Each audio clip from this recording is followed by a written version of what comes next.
So welcome all today. We're joined by Professor Jack Davis, and he will be talking today about his brand new book, The Bald Eagle, which released officially today. I'll be sharing a link where you can buy the book through our nature shop as well, if you're interested in that. First, let me introduce our speaker. So Jack E. Davis is the Pulitzer Prize-winning author of The Gulf, The Making of an American Sea, and In Everglades, Providence, Marjory Stoneman Douglas and the American Environmental Century. The Rothman Family Chair in the Humanities at the University of Florida. He lives in Florida and New Hampshire. And we're just really grateful to have him here today to talk about his brand new book, The Bald Eagle. I'll go ahead and turn it over to our speaker. Oh, I wanted to also mention that as of its release today, the book has been chosen by editors on Amazon as the best book of the month for the month of March in both history and what was the other category, Jack?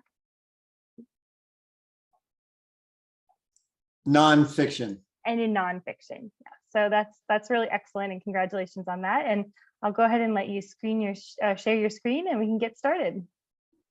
Okay, thank you, Kirsten, and thank you for having me. You are the first stop on a book tour starting today, and both virtual and in person. And so it's a pleasure to be talking with you today. And I'm sure, whoops, some rough spots like that one. That's not what I want. What are you guys seeing? Are you seeing the PowerPoint? Yeah, we're seeing the PowerPoint right now. Okay. No, I think everything's going to disappear when I do this, though. Go ahead. Yep. Okay. I thought I was sorry. Sorry about the technical difficulties. Thought we had them all worked out earlier. No matter how many times you use Zoom, it always throws something unexpected at you. Right. Okay, I'm trying to get out of PowerPoint now on my end, and it's not doing it. Let's see here. Okay, there we go. Okay. All right, let me try one more time to get the images I want. I don't know what happened to the image.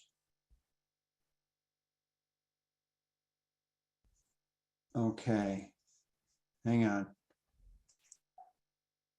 Oh, that's so funny. I just had that image up.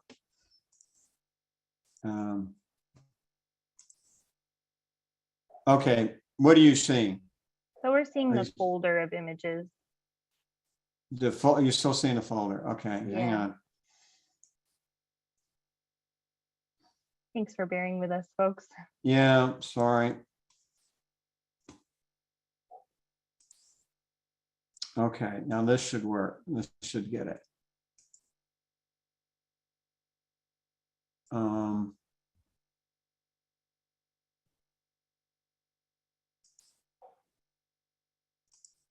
Okay, now what are you saying? Now we're seeing the seal. Okay. Now that's what happens. I'm going to try to go full screen here. Good. Okay. Success. Outsmarted the geeks. Okay, well, again, thanks so much for tuning in. My apologies for my schedule foul up and having to to move this at the last minute, but I really appreciate Kirsten and everyone else being able to accommodate me. So I wanted to start by talking about why I wrote this book on the bald eagle, and it's about the bald eagle and its a historic relationship with the United States, and it's about both the natural species or the species and also the symbol. And books about the bald eagle's historic relationship with America are far and few between, and the last one was written in 1996. And that book focuses more on really the restoration of the bald eagle in the late 20th century. Dips a little bit into the history, but not too deeply. Wonderful book by Bruce Bean called Eagle's Plume. a book that did dip into, or does dip in deep into the history, was published in 1963. And so I felt that there was a need for this story, to tell the story of the bald eagle's relationship with us, with Americans, and with our country. And but also I wanted to write this book because our historic relationship with the natural world is really full of grim and tragic stories. And people who write about the environment often tell those grim and tragic stories. And so I wanted to give readers a break and write a more uplifting story for a change.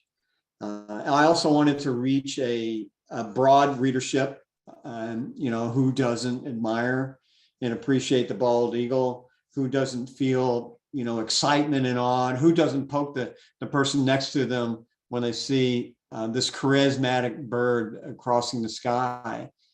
And I write books not for academics, I write them for general audience. And so I thought that writing a book about the bald eagle was a good way to tell an environmental story, but to speak across the political spectrum, to be able to reach people across a political divide. And so when I was before I started, or right when I started working on the book, researching on the book in 2017, after the book on the Gulf of Mexico came out, I was really busy giving public talks on the Gulf of Mexico, and often my host would introduce me as so-and-so and so-and-so, but also mention that I'm writing a book about the bald eagle. And I'd always get somebody who'd come up to me after my talk and say to me, and it's the way they always started it, Ben Franklin wanted the turkey. And well, as it turns out, that's actually a myth. And there are a couple of really grand myths associated with the bald eagle, and that I open the book with. And one is that, yes, Franklin, in a letter to his daughter, Sarah Bach, and 2 years after the U.S. won its independence, complained about the bald eagle and compared his morality, quote unquote morality, with the osprey, calling the bald eagle a bird of bad morality, and wishing that it had never been chosen as the country's representative. That is all true, but he never proposed the turkey to be on the Great Seal or to be the national bird. And in fact, the other myth is we don't have a national bird.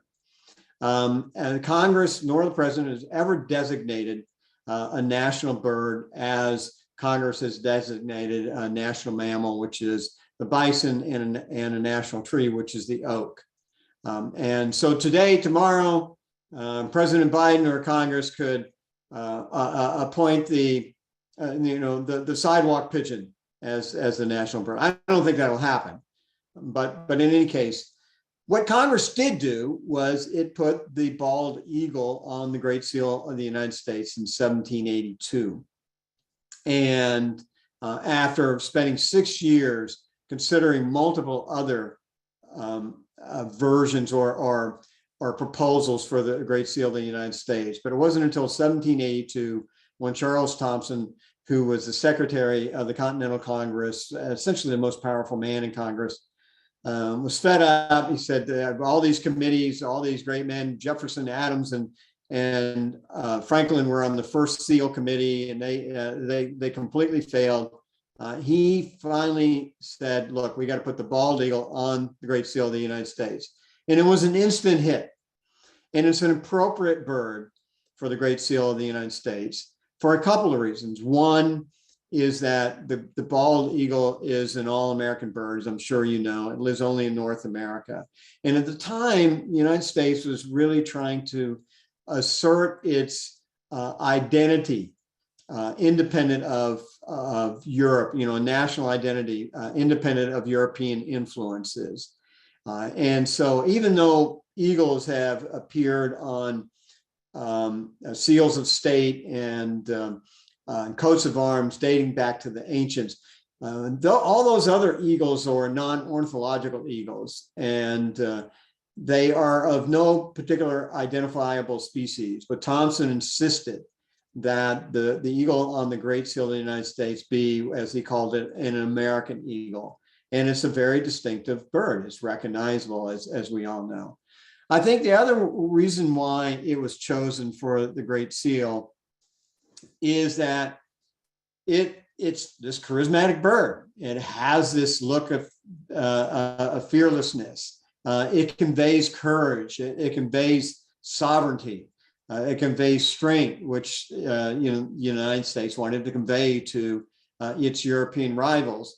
And it also has this superorbital ridge above its eye that gives us, as I say in the book, this "don't tread on me" stare. And the eye of the bald eagle is quite large. It's nearly the size of an adult human's eye. And if you've ever looked at a bald eagle sitting in a nest and seen just its head rising above the rim, through your scope or through your binoculars, which I imagine a number of you have, that eye is what first grabs your attention. And you know that bald eagle is looking right, it sees you looking at it. And so again, the bald eagle, not just in Congress, as an image for the United States, the bald eagle was an instant hit also among the public. Before the Revolution, before the Great Seal, you didn't see the bald eagle on a lot of, hardly any regalia or even decorative art. You saw eagles generally, and usually eagles with a crest, but not a bald eagle. It was rare to see a bald eagle anywhere in imagery. But it suddenly starts appearing everywhere. Americans love it. And of course, it's on all, it's on federal regalia, it's on organizational logos, and eventually it on sports teams' uniforms, civic organizations that they use the image as a representative for their own organizations. They use the name. Of course, eagle is the most popular animal name as a mascot for sports teams.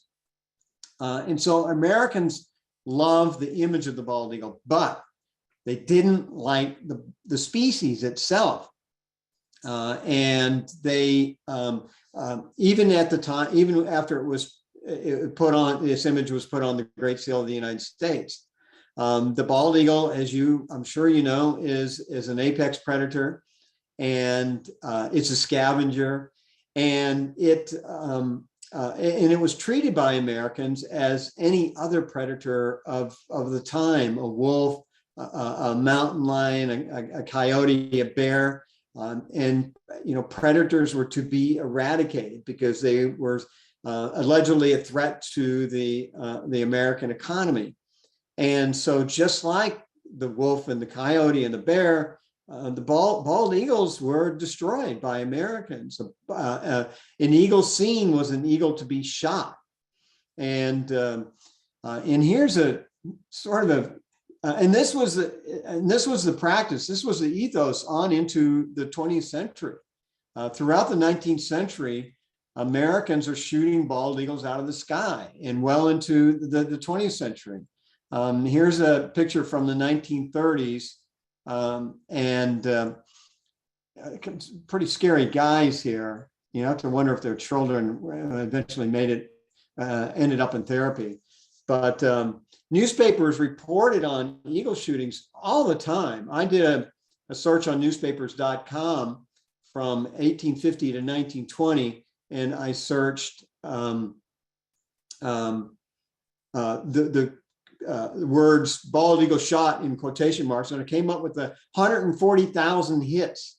And you read these articles, and there's no condemnation of the shooting of America's bird, and instead they report the shooting of a bird like they report that somebody who caught a large mouth bass, and the wingspan is always measured The length of wingspan is always measured, how the bird was killed, but no condemnation. And the New York Sun, as a matter of fact, wrote in 1905, "For sad to relate, the original of our emblem is a scavenger, a coward, and a thief." And they were accused of stealing all kinds of livestock: calves, sheep, full-grown sheep, cows, pigs, livestock that are exceed their lifting capacity. They can carry away a chicken with no problem. But there were all these stories about eagles carrying away livestock that were twice their weight. But also mothers were warned in those days, don't leave your infant unattended outside lest you want a bald eagle to carry it away. And there were all kinds of stories, including in McGuffey Reader, which was the most popular next to the Bible and most read book in the 19th century, about a bald eagle stealing away kids. One of Thomas Edison's first silent films was about a bald eagle taking away a child to its nest and then eventually rescued by its father. So as a result of this slaughter, which was on the level of the slaughter of the bison, by the early 20th century, the bald eagle has gone missing from numerous states across the lower 48. And some people began to worry. The passenger pigeon goes extinct in 1914, the Carolina parakeet in 1918, and many people are worried the same thing will happen to the bird behind the symbol of the United States. And in 1923, Nature magazine, a couple of writers in Nature magazine wrote, "Of the millions of people who daily see our national emblem on the coins and arms of our country, a very large portion have never seen an American eagle in the sky." And now this is a very different relationship. Americans have formed a very different relationship. There's a still shot from the Thomas Edison film, by the way. This is a prop eagle. You can see this watch this film on YouTube, and you can see the wires, and you can see the wires here of the poor kid. This is a living baby who was carried away. Those are the days before kids working in Hollywood were protected. But it's a very different relationship than the one that Native Americans had historically had with bald eagles. Historically, for many Native cultures, including the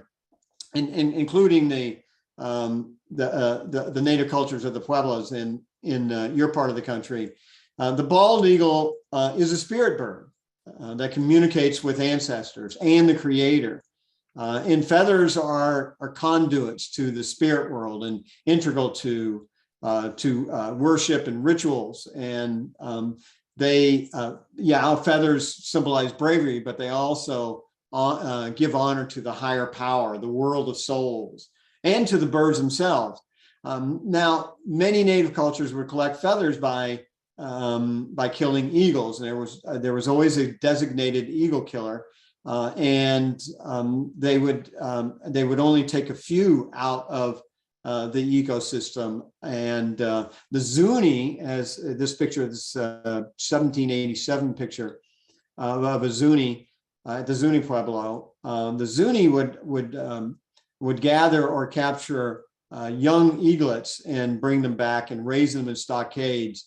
Instead of killing their birds, they would pluck them or wait till they molted to gather their feathers. But by the time the bald eagle seems to be going extinct in the lower 48 states, and by the way, Alaska had a bounty on bald eagles, the territory of Alaska, which was in effect from 1917 to 1952. And Alaska paid bounties on over 128,000 bald eagles during that time. And this horrified a number of people. And so they organized to try to get Congress to pass a law to protect the bald eagle. One person was Rosalee Edge, who founded a group called the Emergency Conservation Committee. Audubon, National Audubon on the time, would not take a stand to protect the bald eagle. It would not take a stand against the Alaska bounty. So that's why she formed the Emergency Conservation Committee, along with this gentleman, Willard Van Name, right here in the middle of the picture, and who was a naturalist at the American Museum of Natural History. They both organized to convince National Audubon to take the side of the bald eagle rather than the side of those who wanted to exterminate the bald eagle. They were eventually successful in getting Audubon to change his mind. It took quite a while, and also to get Congress to pass the Bald Eagle Protection Act in 1940, 1 year before America went to war against fascist tyranny. And the law was passed on the rationale that it would be duplicitous, it would be dishonest, it would be disgraceful if America allowed the living bird behind its symbol to die, to go extinct. It would diminish the integrity of the symbol.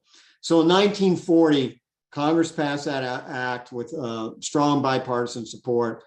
President Roosevelt, Franklin Roosevelt, was a strong advocate of protecting the bald eagle and gladly signed the act into law, making the bald eagle the first single species to be protected by a federal law. Yet 5 years later, what happens? DDT is released on the open market, and it just within no time it's saturating the United States, and as a result, bald eagles are, like other birds, are devastated by DDT. And this man in the tree, Charles Broley, who was a retired banker from Canada, who moved down to Florida in the 1930s, began in retirement at age 60 climbing 60, 70, 80 tall foot longleaf and loblolly pines to ban eaglets. And he was the first person, a non-scientist actually, and the first person to systematically ban bald eagles. He was also the first person to make a connection between, he witnessed, he did this for 20 years, by the way, until age 79, climbing these trees. And he witnessed the decline of the bald eagle population, and he was the first person to link DDT to this decline. And in fact, Rachel Carson talks about him in Silent Spring. So as you may know, in 1963, Audubon led a national census or a census across the lower 48 states of nesting bald eagles, and came up with only 487. And by the 1970s, there were no nesting bald eagles in Alabama, Mississippi, Arkansas, Georgia, North Carolina, Tennessee, Oklahoma. There were 4 nesting bald eagles in Louisiana. You know, this great, tons of water, tons of fish. 3 in South Carolina, 2 in Texas. Sporadically, nests or 2 in Missouri and Kansas and Iowa and Kentucky and Illinois. Indiana had not had a nesting bald eagle since 1879. There were none in New England, none of the New England states except for Maine. Pennsylvania had none, just on and on and on and on. Arizona had 3 nesting pairs in the early 1970s. Florida had 88, which sounds pretty good compared with the rest, but that was a drop from over 1,000 that were around when Charles Broley started climbing trees. And so people began organizing again on behalf of the bald eagle. And of course, there was a push within the environmental and conservation communities to ban DDT, particularly from the birding communities, because obviously the bald eagle wasn't the only bird that went missing. Ospreys and songbirds and many birds. And in 1972, the EPA banned the sale of DDT in the United States, and people like this woman, Doris Mager, went around. She was with Florida Audubon, and she traveled all around the country giving talks about raptors and the importance of raptors to the ecosystem, why we shouldn't shoot them, why we should protect them. We have this opportunity now that we're cleaning up an environment with the Clean Water Act and the Clean Air Act, And there's this new invigorated spirit about the environment after the first Earth Day in 1970.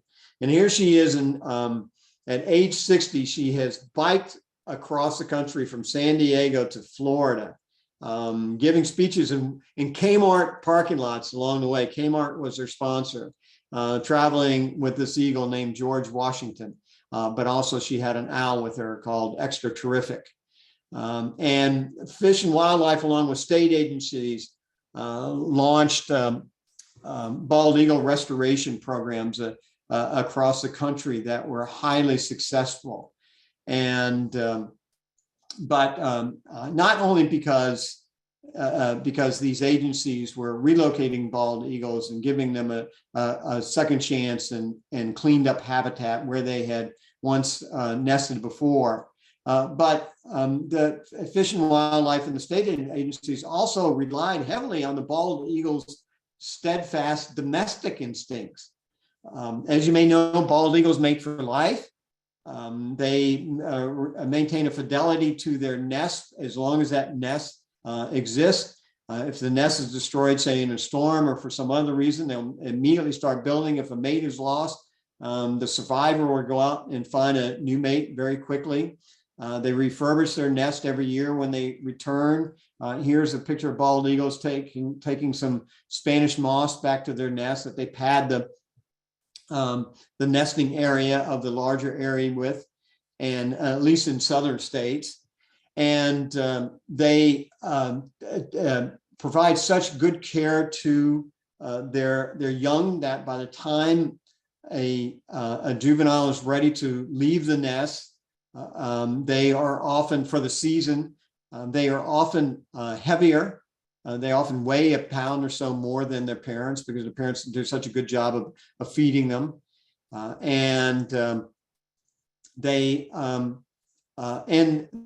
I wanted to show you this. And what we discovered from, I think I'm out of images. What's going on here? That wasn't supposed to end here, but it has. What we've learned about the bald eagle in recent years, but also when Broly was banning them, is their migration patterns, which are sort of random. Southern bald eagles will fly north, as bald eagles will fly south. Some fly short distances, some fly long distances. Bald eagles from Mississippi will migrate all the way to Canada, but some won't even leave the States. And they'll go or stay wherever there's food, and their principal food source is of course fish. They remain scavengers. Of course, they scavenge a lot, particularly the juveniles, as they're learning how to become expert fishers. And juveniles tend to migrate farther than the adults because they're constantly looking for food. But the comeback has been hugely successful. In 1999, the bald eagle was ready to come off the endangered species list, but bureaucratic inertia within Fish and Wildlife delayed delisting until 2007, when the population, depends on who was counting. Fish and Wildlife says around 10,000. Other sources say around 11,000. And today, the bald eagle population, well, in the 2010s, the bald eagle population across the continent quadrupled. And today, it's over 300,000 in lower 48, probably around 70,000 in Alaska, and equal that in Canada. So approaching 500,000, or if not above that. The same equal to the estimated number that existed at the time that Europeans began settling the continent. Now, Arizona's, as I understand, in 1914 had 47 nesting pairs. It's been a somewhat tough comeback in Arizona. I don't know what the count is today. Maybe somebody listening does know. But it's this really celebrated conservation success story.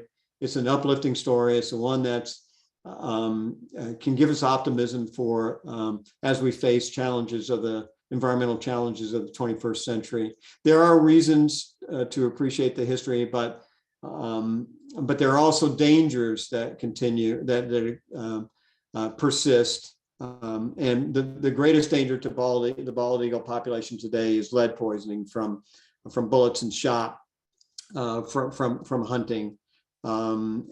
Just a gram of, a shred of lead the size of a grain of rice can kill a bald eagle.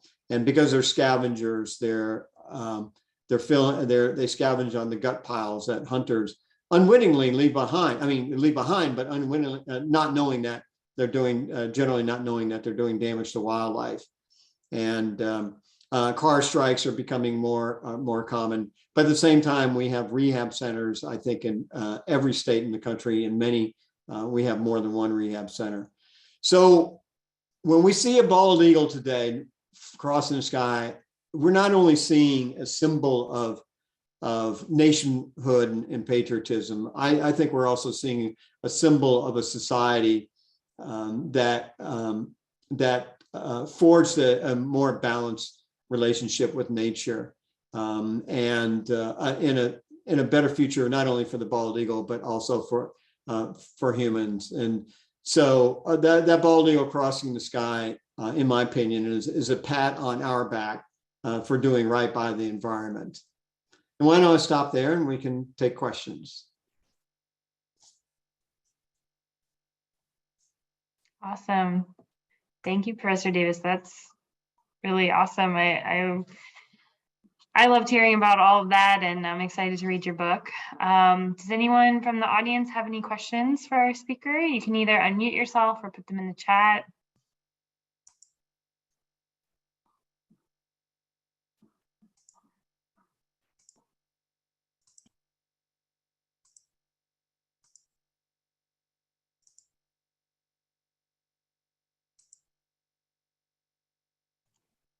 So Mike just put a question in the chat. Did a bird have to be behind the Great Seal, or could it have been a bear or something else?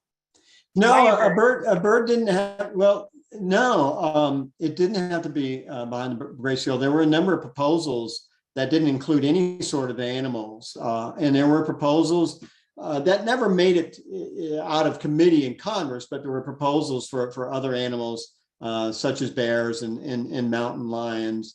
And the English proposed that the animal that be on the Great Seal of the United States should be the jackass. And so it really depended on who you spoke to. And there are numerous, again, the bald eagle is not the national bird, but there are numerous national animals around the world, and more than 1/3 of those are endangered, by the way, whereas the bald eagle today is thriving.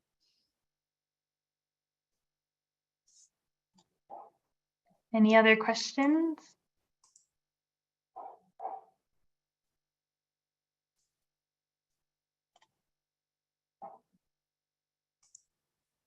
Also add that I'm going to put the link to pre-order the book, or I guess at this point, it's not a pre-order anymore because the book's out. Right. To order the book through our nature shop. So I'm putting that in the chat. I'll also include it in the email that I send out to everyone who registered after the event.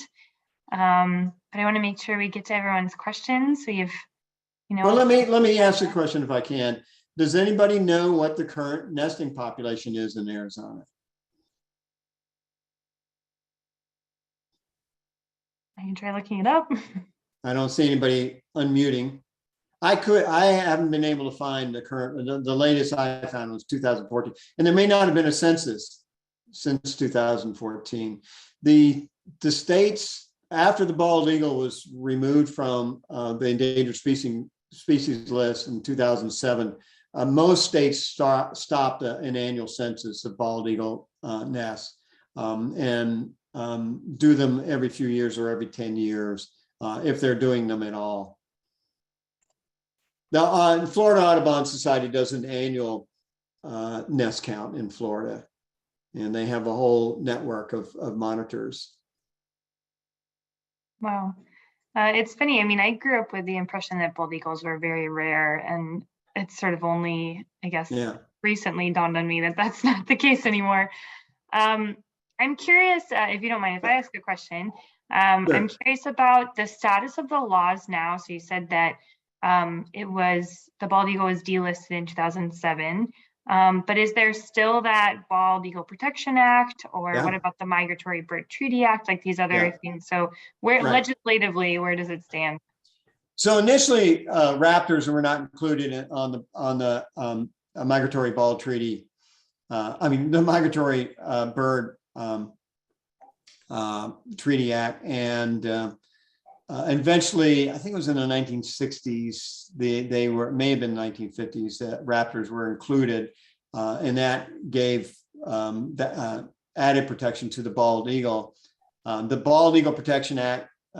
It still exists today. It's now called the Bald and Golden Eagle Protection Act, 1962.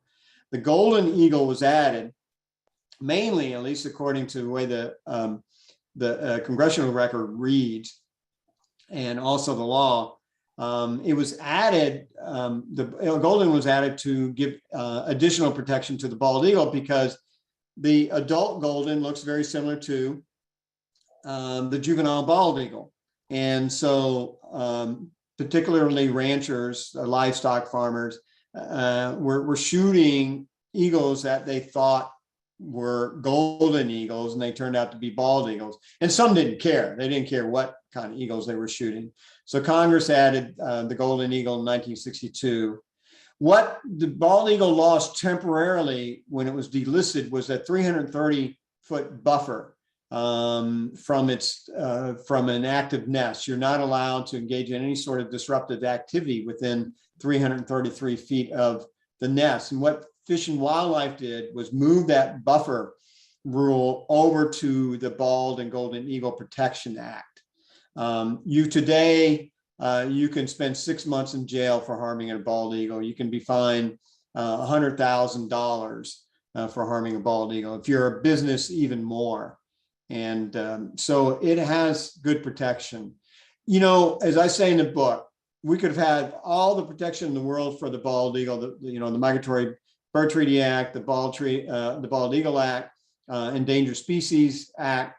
But if we didn't clean up its habitat and that of other wildlife, obviously, the bald eagle would not have come back. And that's, this in October will be the 50th anniversary of the Clean Water Act. And it really changed the environment for wildlife and us in significant ways. Absolutely, that was really important. Was it Amy? You were waving your hand. Yeah, we used to live in Dorchester County, Maryland, and home of Blackwater. And I just looked up, and it states that they, I guess, host on the East Coast the largest concentration of breeding bald eagles. And we used to enjoy, watching the camera cams that they'd set up. Yeah, that's exactly right. And one of my favorite bald eagle observation trips was to Conowingo Dam in Maryland, right below the Mason-Dixon. I write about it in the book. I had a great time. And hundreds of bald eagles in the wintertime, a lot of juvies go to congregate on Conowingo, because when the fish go through the dam, they end up on the downside, either dead or stunned. And so they're easy game. They're easy pickings for the bald eagles. And so you see hundreds of bald eagles there in the winter, but you also see hundreds of photographers as well. It's a favorite photo shoot for photographers. And what's interesting is 3/4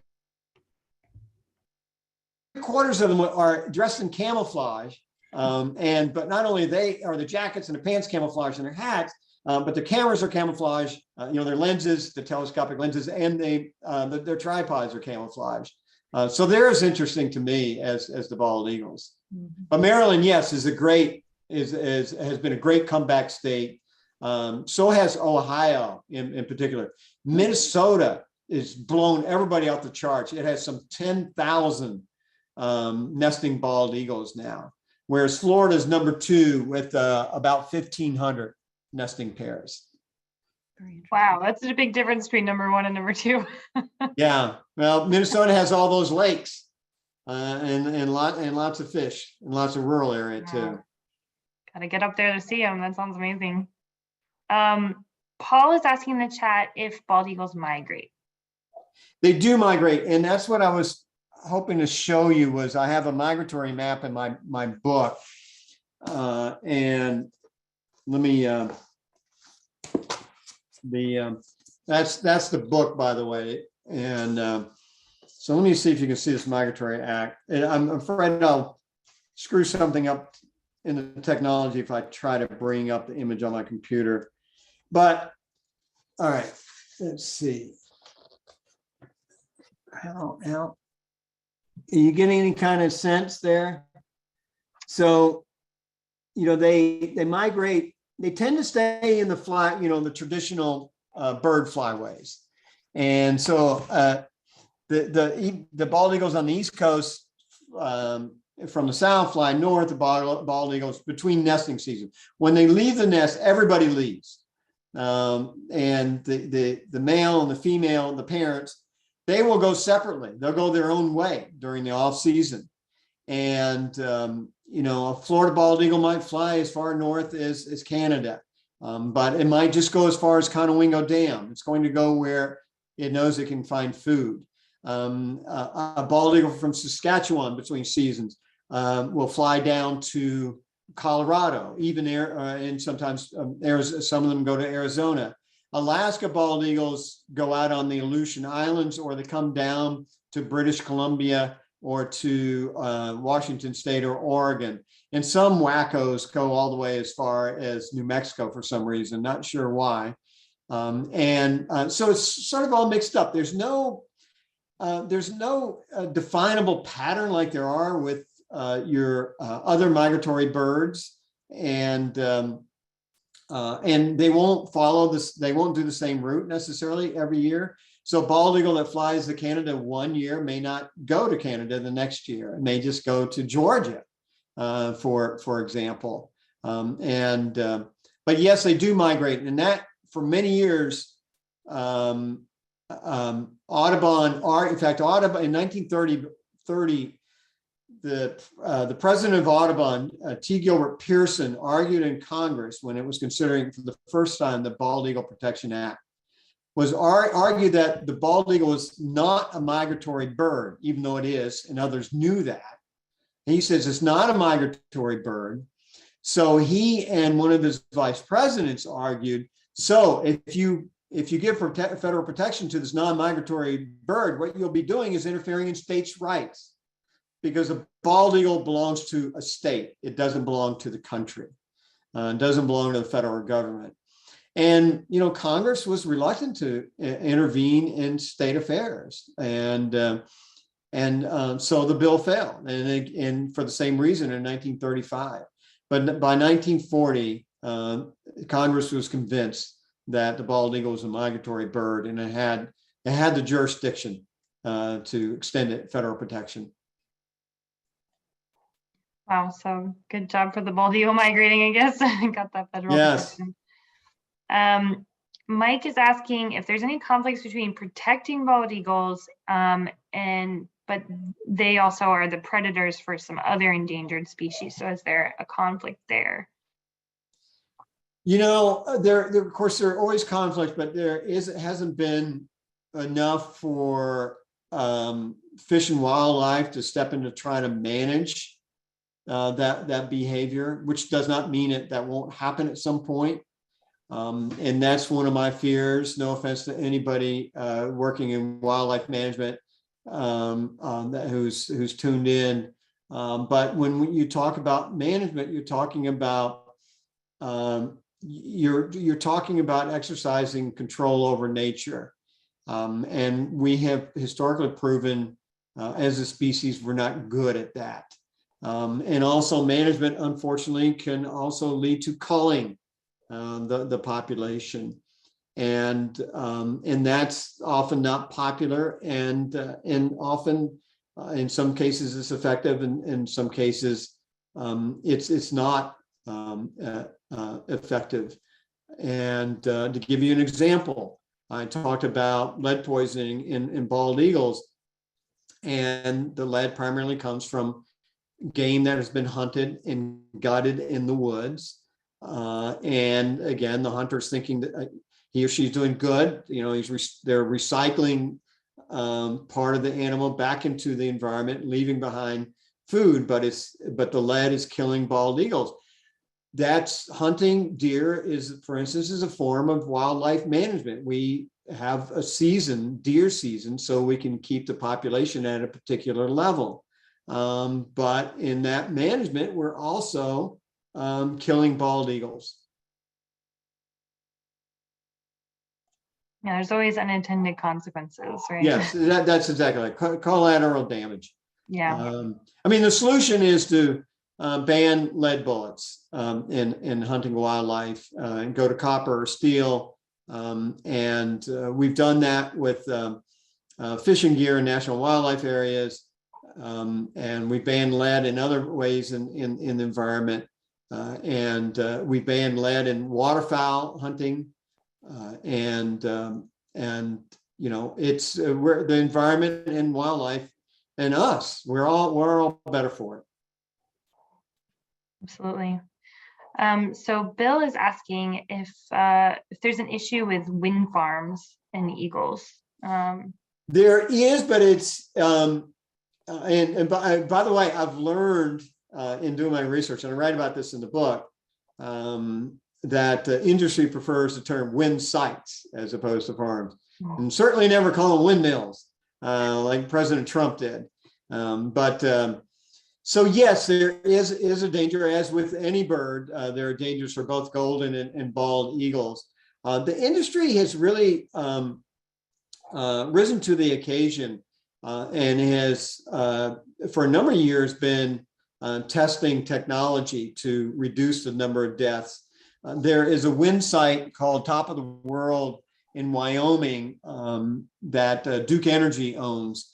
And they've I think 2-3 years, no, actually about 4 years ago, they introduced artificial intelligence technology, AI technology, to determine when bald and golden eagles are both in the area to stop or slow down the turbine blades. And they've been, you know, of course, our artificial IA technology evolves, you know, allegedly becomes smarter. So it's become more effective, and they have reduced the eagle kills at Top of the World by nearly 90%.